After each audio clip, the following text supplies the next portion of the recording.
오늘 함께 나누실 하나님 말씀은 사도행전 9장 32절부터 43절까지 말씀입니다.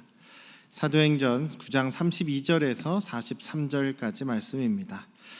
그 중에서 36절부터 40절까지만 봉독해 드리겠습니다. 신약성경 204쪽에 제 성경은 204쪽인데요. 기록되어 있습니다. 욥바에 다비다라 하는 여제자가 있으니 그 이름을 번역하면 도르가라. 선행과 구제하는 일이 심히 많더니 그때에 병들어 죽음에 시체를 씻어 다락에 누이니라. 룻다가 욥바에서 가까운지라. 제자들이 베드로가 거기 있음을 듣고 두 사람을 보내어 지체 말고 와달라고 간청하여 베드로가 일어나 그들과 함께 가서 이르매 그들이 데리고 다락방에 올라가니 모든 과부가 베드로 곁에 서서 울며 도르가가 그들과 함께 있을 때에 지은 속옷과 겉옷을 다 내보이거늘 베드로가 사람을 다 내보내고 무릎을 꿇고 기도하고 돌이켜 시체를 향하여 이르되 다비다야 일어나라 하니 그가 눈을 떠 베드로를 보고 일어나 앉는지라. 아멘. 할렐루야. 네, 우리 아버지 하나님의 크신 은혜와 그 크신 사랑이 여러분과 여러분 가정에 충만하시기를 주님의 이름으로 축원합니다. 오후 예배를 저희가 길지는 않지만 저희가 막 압축해서 드리고 있죠. 좋아하신다고 너무 좋았습니다. 감동이었습니다. 은혜 받았습니다. 이런 얘기들 많이 하시는데 저도 걱정이 살짝 됩니다. 왜냐하면 제가 지금 중간이 없어요. 성령께서 마음을 주시면 그냥 확 가잖아요. 그래서 제가 원래 목이 되게 약하지 않습니까? 목이 약하기 때문에 3주간 무리하면 그 다음날 바로 티가 나는 거예요. 목이 부어가지고 지난주에도 주사 2번 맞았는데요. 약 먹고 또 이렇게 회복해서 주일날 쏟아내고 또 한 주간 약 먹고 막 이런 일이 생기면 안 되는데, 그래서 지금 어떻게 하면 이게 좀 더 최선일지 지금 계속 조절하고 연습하고 있는 중입니다. 그리고 또 이제 최성남 목사님이 이제 사임하셨기 때문에 제가 청년부를 제가 맡아서 해야 돼요. 이제 청년 모임을 낮 예배 끝나면 이제 식사하고 바로 이제 청년 모임을 해서 한 12시 반부터 한 1시 반 그 예배 오후 예배 전까지 아마 이렇게 진행이 될 것 같습니다. 걱정이 되는 것은 우리 청년들이 우리 지금 청년들뿐만 아니라 대대로 청년들이 담임 목사를 어려워하는 것 같아요. 그러니까 제가 최선남 목사님보다 어리거든요. 3살 어린데 최선남 목사님하고 그렇게 지내고 막 이렇게 반갑고 막 이러는데 저는 무서워해요. 담임 목사라는 그 타이틀 때문에 그런지 몰라도 젊지만 무서워하고 젊지만 꺼려지고 좀 가까이 하고 싶지만 가까이 하기에는 좀 부담스러운 그런 게 아마 담임 목사님이라는 그 무게가 있나 봐요. 그래서 우리 청년들이랑 이렇게 함께 청년 모임을 일단 해야 됩니다. 저도 임시예요. 저도 임시인데 임시가 언제 동안 임시일지 모르겠어요. 평생 임시일지도 모르고 어쨌든 우리 청년들이 저랑 잘 지낼 수 있도록 또 모임이 또 활성화될 수 있도록 기도해 주시고 또 목 관리도 잘 할 수 있도록 또 함께 협력해 주시고 기도해 주시면 감사하겠습니다.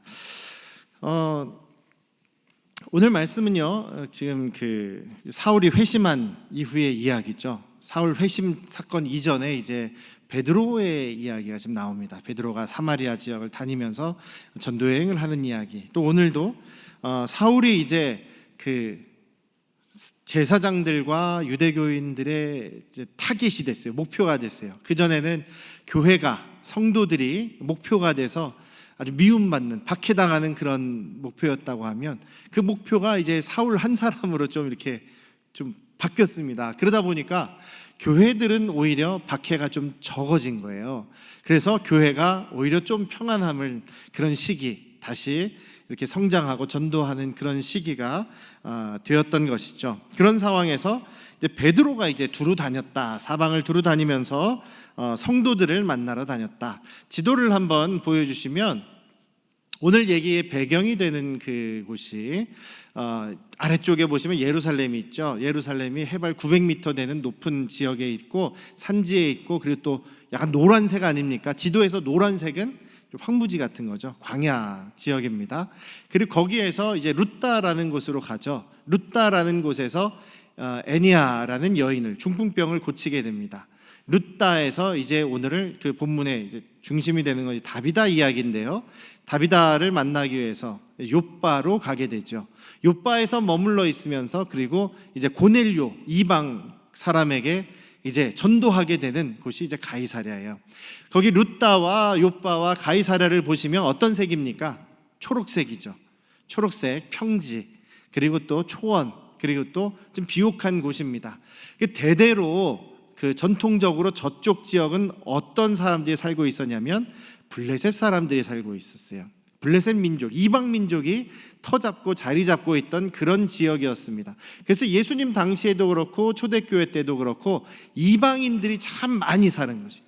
인구가 참 많았던 그런 지역입니다. 지금도 마찬가지예요. 지금도 유대인들보다는 이방 사람들이, 이방 출신 사람들이 많이 살고 있는 곳이 저 지중해 연안 쪽이에요. 욥바나 가이사랴나 그쪽에 많이 여전히 살고 있어요. 자, 그래서 지금 베드로가 이렇게 두루 다니면서 32절에 보시면 룻다에 있는 성도들에게도 내려갔다라고 얘기를 하죠. 이 전도의 과정을 보시면 베드로가 이제 병 고치고 전도하는 과정에서 나타나는, 우리가 볼 수 있는, 유추해 볼 수 있는 한 가지 특징이 있는데 무엇이냐면, 베드로는 전도하고 교제하고 사람들을 만날 때 항상 유대인들하고만 만났습니다. 유대인들 중에서도 특히 좀 종교성이 강한 사람들, 신앙이 있는 사람들, 유대인들 집에 머무르면서 같이 밥 먹고 식사하고 머무르고 잠자고 유대인들하고만 교제합니다. 사도행전 10장 28절에 보시면 베드로가 고넬료, 이방 사람이에요. 로마 출신, 로마 시민인 백부장입니다. 로마의 백부장을 만나면서 하나님께서 가라고 하셔서 억지로 끌려가서 만나면서 처음에 한 얘기가 뭐냐면, 이제 또 나중에 보시겠지만 10장 28절에 그렇게 얘기를 해요. 유대인으로서, 내가 유대인인데 유대인이 이방인과 교제하며 가까이 지내는 것이 위법이다. 그걸 너도 알고 있을 거다. 로마 사람도 알고 있어요. 유대인들이 왜 이렇게 자기들 이방 사람들하고 교제도 안 하고 상종도 안 하려고 하는지 알고 있을 겁니다. 왜냐하면 위법입니다. 불법입니다. 그래서 베드로도 그동안 이방인들하고는 교제도 하지 않고 밥도 같이 안 먹고 머물지도 않았다라는 얘기를 하는 거예요. 그래서 지금 베드로가 사방으로 두루 다닌 것도 유대인들에게만, 룻다에 있는 성도들에게 내려갔다라고 했을 때, 그 사도행전에서 누가가 그 기록을 할 때 단어 사용을 굉장히 중요하게 했다고 했죠. 구별지어서 했다 그랬죠. 그냥 예수님을 이렇게 믿는 사람, 신앙생활 하는 사람을 성도라고 했어요. 그러다가 어느 정도 시기에 그 성도라는 명칭을 다른 단어로 바꿨다 그랬죠. 무슨 단어로 바꿨습니까? 제자라고 바꿨습니다. 제자라는 단어는 정말 예수님의 말씀대로 순종하는 사람들이에요. 예수님의 가르침을 실천하는 사람들을 제자라 그랬어요. 예수님의 12제자를 제자라고 한 것이 아니라 예수님의 말씀에 순종하고 실천하는 성도들을 제자라고 기록을 했습니다. 그럼 사도들은 뭐냐? 예수님의 직접 그 부활을 함께 경험하고 예수님을 직접 만나서 예수님한테 직접 배운 예수님의 12제자를 특히 사도라고 불렀다는 것이죠. 그래서 교회 대표자들 사도라고 했습니다. 근데 여기에서 보면 성도들에게 내려갔다. 유대인 성도들을 얘기하는 거예요. 그리고 병을 고친 것도 유대인 애니야였다라는 것이죠. 35절에 룻다와 사론에 있는 사람들이 다 그를 보고 주께로 돌아왔다, 회개했다, 예수님을 믿고 성도가 되었다라는 뜻입니다. 그 정도라는 얘기예요. 지금 베드로에 대해서 지금 여기서 특색 있게 한 가지 생각하셔야 되는 것은 유대인들하고만 교제했던 베드로, 이것을 생각하시면 돼요. 자, 근데 오늘 제목이 보내기 아까운 사람이라는 제목을 했습니다. 아직 떠나보내기 아까운 사람. 누굴까요? 다비다 생각을 한 거예요. 다비다가 그런 사람이었죠. 제가 미국에서 굉장히 오래 있었죠. 공부하느라고 오래 있었는데 그런 한 11년 그동안 미국에 있는 한국 사람들이 모이는 교회, 한인교회라고 얘기하는 한인교회에서 뭐 교제도 하고 예배도 드리고 사역도 하고 그렇게 지냈습니다. 근데 한인교회 특징이 뭐냐면 유학생들이 많아요. 그리고 정착한 사람이 그 지역에서 계속 오래 살면서 정착한 사람이 많은 교회가 안정된 교회겠죠. 근데 주로 유학생들이 많이 있고 또 그 어른들 중에서도 이렇게 주재원이라 그래서 뭐 대기업이나 이런 데서 그 파견 근무를 온 거예요. 한 뭐 2년, 3년 이렇게 기간이 정해져서 파견 오신 분들은 또 결국 돌아가잖아요. 또 유학생들도 왔다가 졸업하고 혹은 직장을 구하게 되면 또 떠나가게 됩니다. 그래서 이동이 참 많아요. 특히 여름방학이 되면 저희 큰딸 이번 내년 봄에 벌써 스케줄이 나와 있는데, 일정이 나와 있는데, 이 봄학기가 1학기가 언제 끝나냐면 4월 29일 날 끝난대요. 그 4월 30일부터 여름방학이에요. 그러면 언제까지냐면 한 8월 25일까지 5, 6, 7, 한 4개월이 방학이란 말이에요. 그러면 한인교회들은 한 4개월 동안 어떤 교회는 진짜 막 텅텅 빈 그런 때도 있었다는 거죠. 그래서 그만큼 이제 그 이별이 참 많았습니다. 졸업하면 떠나고, 이사 가시면 떠나고, 주재원으로 왔다 다시 돌아가야 되면 떠나고.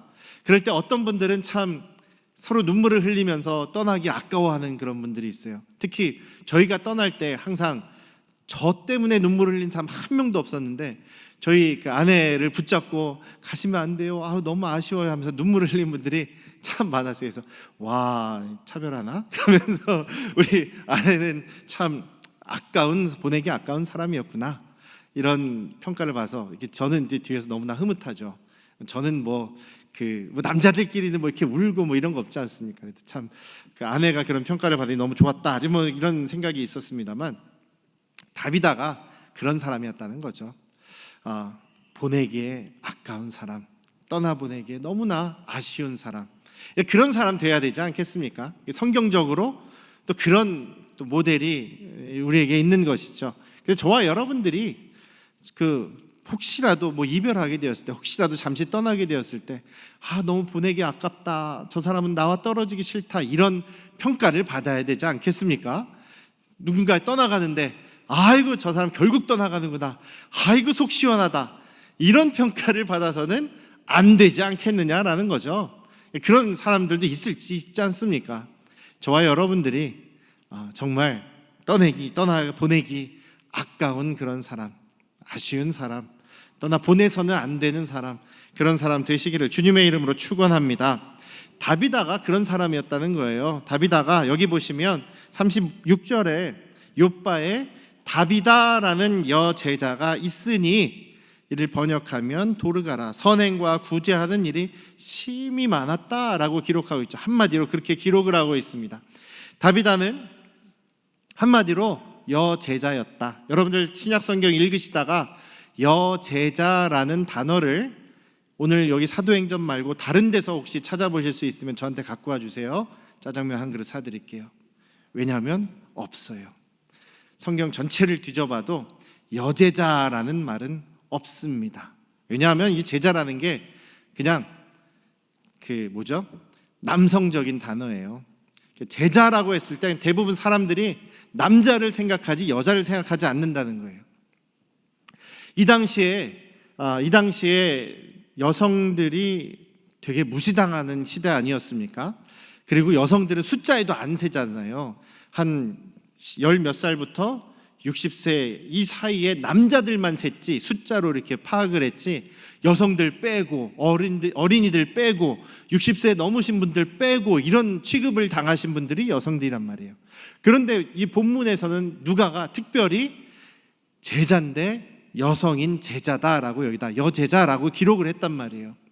특별하다는 얘기죠. 특별한 제자였다.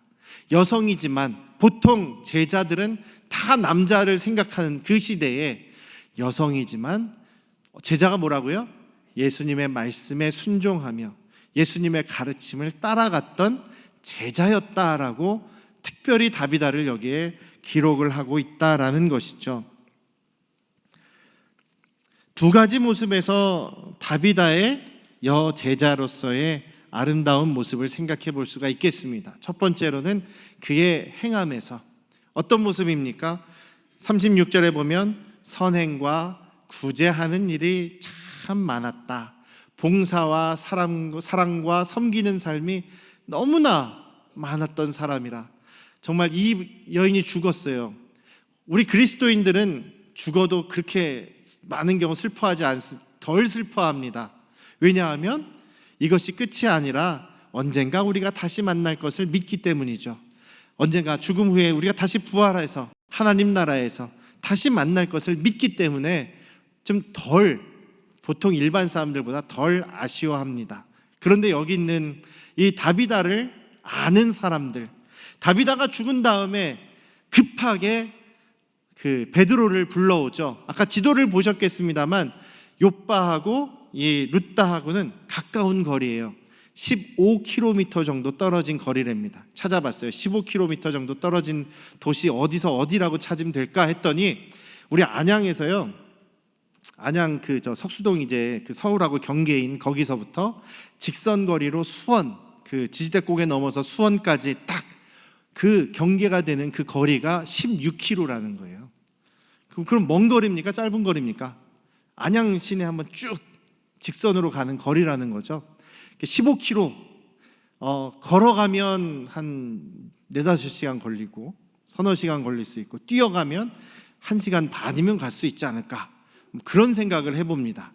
뭐 베드로가 뛰어가진 않았으니까 한나절이면 왕복할 수 있는 그런 거리죠. 다비다가 죽은 다음에 시신을 깨끗이 목욕을 시키고 그 다음에 다락방에 모아놓습니다.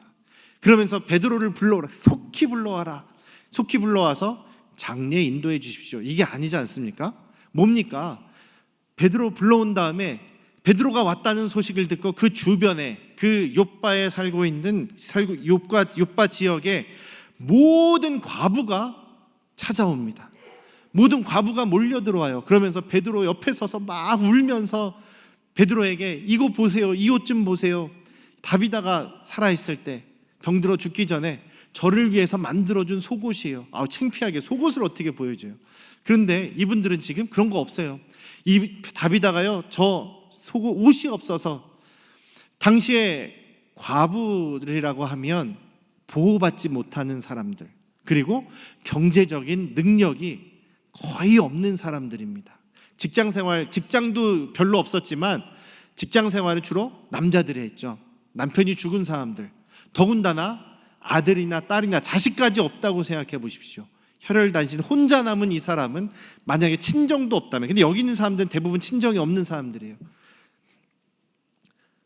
자신이 뭔가 경제적으로 돈을 벌 수 있는 기회가 거의 없어요.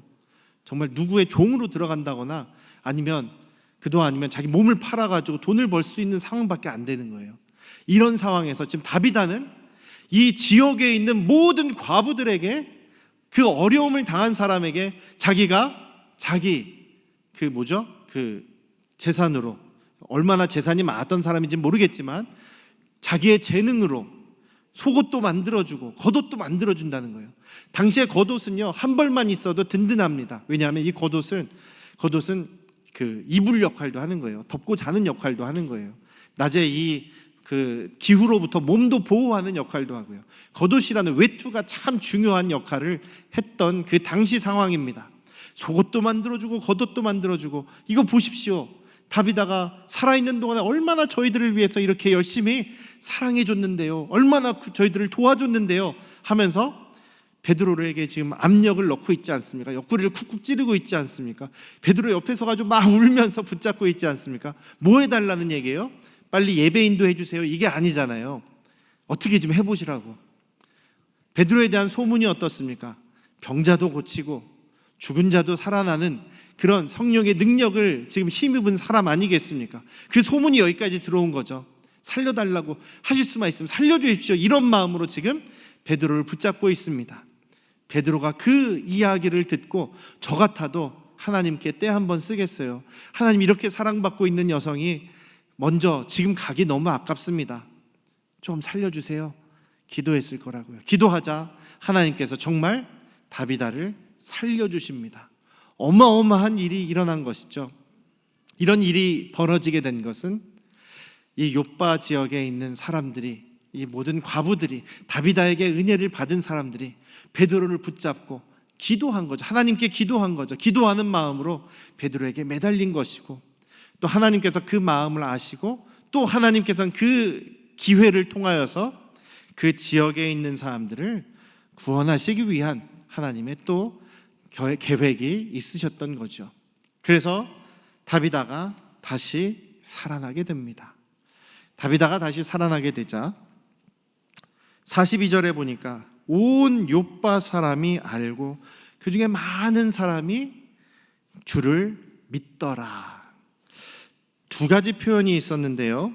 35절에서는 룻다와 사론에 있는 사람들이 베드로가 에니야를 고친 것을 보고 주님께로 돌아왔다라는 표현이 있고요. 42절에서는 많은 사람들이 주님을 믿었다라고 표현을 합니다.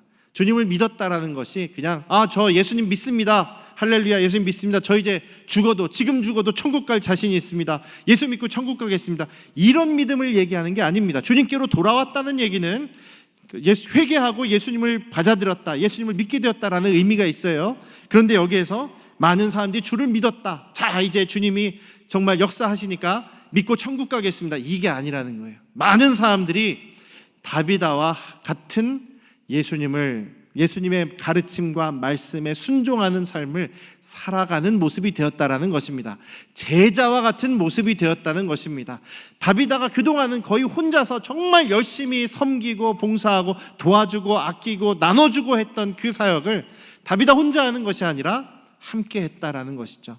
그런 삶의 모습 속에서 다비다는 정말 떠나보내기 아까운 사람의 모범이 되었던 사람이다라는 것입니다. 두 번째는 관계적인 면인데요. 관계적인 면 무엇을 얘기하냐면 아까 베드로는요 주로 유대인들하고만 관계를 가졌다 그랬죠. 유대인들하고만, 특히 종교성이 있는 사람들하고만, 예수님을 믿는 사람들하고만 같이 식사하고 같이 교제하고 또 같이 기거하고 숙박하고 유대인들하고만 교대했다 그랬어요. 그런데 여기 다비다, 요빠에 있는 다비다라고 하는 사람은 36절에 보면 다비다라고 하는 여제자가 있으니 그 이름을 번역하면 도르가다라고 얘기합니다. 굳이 여기서 그 이름을 왜 번역하겠습니까? 자, 다비다라는 이름은 히브리식 이름이에요. 아람어로 히브리식 이름. 그 히브리인들 사이, 유대인들 사이에서 사용하는 이름이죠. 그럼 도르가는 헬라식 이름이에요. 헬라어 이름. 어디서 사용합니까? 헬라 사람, 이방 사람들과의 관계 속에서 사용하는 이름입니다. 바울 사도가 유대인들과 교제하고 유대인들을 중심으로 있을 때에는 사울이라는 이름으로 불리고 사용하였고, 이제 이방 사람들에게 선교하고 전도하고 이방 사람들과 교제하면서는 사울이라는 이름이 아닌 바울이라는 이름을 사용했다라고 했죠. 바울로 불렸다. 그래서 바울도 이방인들과 교제하고 사역할 때는 이방인의 이름으로, 또 유대인들과의 관계에서는 사울이란 이름으로 두 개로 사용했다는 거예요. 지금 여기 다비다도 그렇다는 얘기는 유대인들하고만 지금 관계를 맺었다? 아니라는 얘기예요. 이방인들에 대한 차별 없이 온 요빠에 있는 모든 과부들, 거기에는 유대인들만 있겠습니까? 아니죠. 이방 사람들도 있겠죠. 상관하지 않고 차별하지 않고 가르지 않고 도와주고 사랑하고 섬기고 나누었다라는 얘기죠. 이런 모습이 바로 다비다의 여제자로서의 모습, 정말 떠나보내기 아까운 사람의 모습이었다라는 것입니다.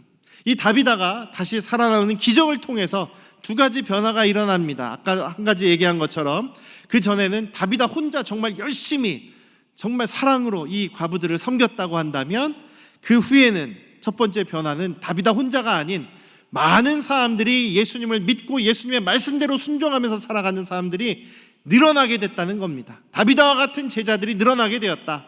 두 번째로는 베드로의 작은 변화가 생겼어요. 베드로가 아까 처음에는 유대인들하고만 교제하고 관계 맺고 친하게 지냈다라고 했죠. 그런데 이제 10장 28절 이후에 고넬료를 만나고 나서는 이제 그도 열립니다.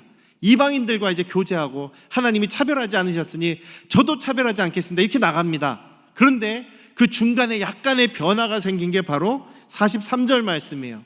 43절, 베드로가 요빠에 여러 날 머뭅니다. 다비다와 함께 요빠에 여러 날 머물게 되는데, 그때 시몬이라고 하는 유대인이에요. 무두장이 집에서 머물렀다. 무두장이라는 것은요, 가죽 세공업자예요. 모피의 털이나 기름을 뽑아내고 가죽을 부드럽게 막 무드질한다 그러죠. 때려서 가죽으로 뭔가를 만드는 사람, 즉 뭐냐면 동물의 가죽을 만지는 사람. 당시에 동물의 시체를 만지는 것도 부정하다라고 그랬어요. 그거를 생업으로 하는 사람, 부정한 사람이에요. 꺼려지는 사람, 별로 교제하지 않으려고 하는 그런 사람입니다. 우리나라 옛날로 따지면 백정 같은 그런 사람이죠. 백정 같은 사람들이 천민으로 취급받으면서 굉장히 사회적으로 차별받고 교제하지 않았지 않습니까? 그런 거랑 비슷한 거예요. 이 무두장이라고 하면 유대인들이 꺼리고 같이 교제하지 않는 유대인이지만 그런 사람이에요. 베드로가 한 걸음 변했습니다. 사람들이 꺼리던 사람과도 교제할 수 있는 그런 모습이 되었다. 이런 한 단계 과정이 있었기에 하나님께서는 이제 너도 이방인들에게도 마음을 열어라라고 기회를 주신 것이라고 그렇게 봅니다. 사랑하는 안양 성도교 가족 여러분, 여러분들, 저와 여러분들이 누군가로부터 저 사람 정말 떠나보내기 아쉬운 사람이다, 저 사람 꼭 우리랑 계속 같이 있었으면 좋겠다, 이런 평가를 받으시는 분들이 되시기를 주님의 이름으로 축원합니다. 어떤 사람입니까? 사람 차별하지 않는 사람. 어떤 사람이든지 차별하지 않고 내가 할 수 있는 최선을 다해서 사랑하고 섬기는 사람, 그렇겠죠. 마음을 다해서 마음을 열고 위로해주고 안아주고, 겉과 속이 좀 똑같은 사람들이 있었으면 좋겠어요. 속으로는 막 그냥 미워하면서 겉으로만 이렇게 잘하는 사람, 혹은 교회에서는 잘하는데 밖에 나가면은 막 이상해지는 그런 분들이 안 됐으면 좋겠습니다.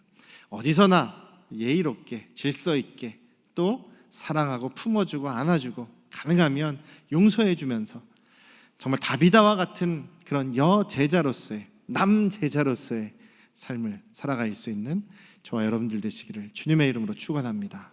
기도하시겠습니다. 다비다의 예를 들었습니다. 다비다도 여기에 기록된 것 이외에는 저희가 알 수 없기 때문에 완벽하진 않았을지 모릅니다, 인간적으로. 그러나 이 여기에서 드러나는 오늘 모습은 정말 선행을 베푸는 사람, 정말 할 수 있는 자기의 힘을 다해서 돕고 나누고 사랑하고 섬기는 그런 모습, 또 사람들과의 관계 속에서 구별하지 않고 차별하지 않고 나누지 않는 그런 모습이 베드로에게도 영향을 끼치고 그 온 요빠 지역에 영향을 끼치는 그런 선한 영향력에 있는 여제자로 칭송받았습니다. 우리 안양 성도교회 가족들, 저와 여러분들 한 사람 한 사람이 이런 모습이 되기를 원합니다. 마지막 때가 되면 알곡도 드러나고 쭉정이도 드러난다고 합니다. 주님 앞에 알곡 같은 그런 믿음의 사람들, 주님이 정말 구원하시기를 기뻐하시고 붙잡아 주시는 알곡 같은 제자가 되기를 원합니다. 우리 안양 성도교회 모든 가족, 식구들 한 사람 한 사람이 그런 사람들이 되기를 원합니다. 주님 성령께서 우리를 도와주시고 주님의 말씀과 가르침을 따라 순종하는 제자들이 되게 하여 주시옵소서. 이제는 우리를 죄에서 구원하신 예수 그리스도의 은혜와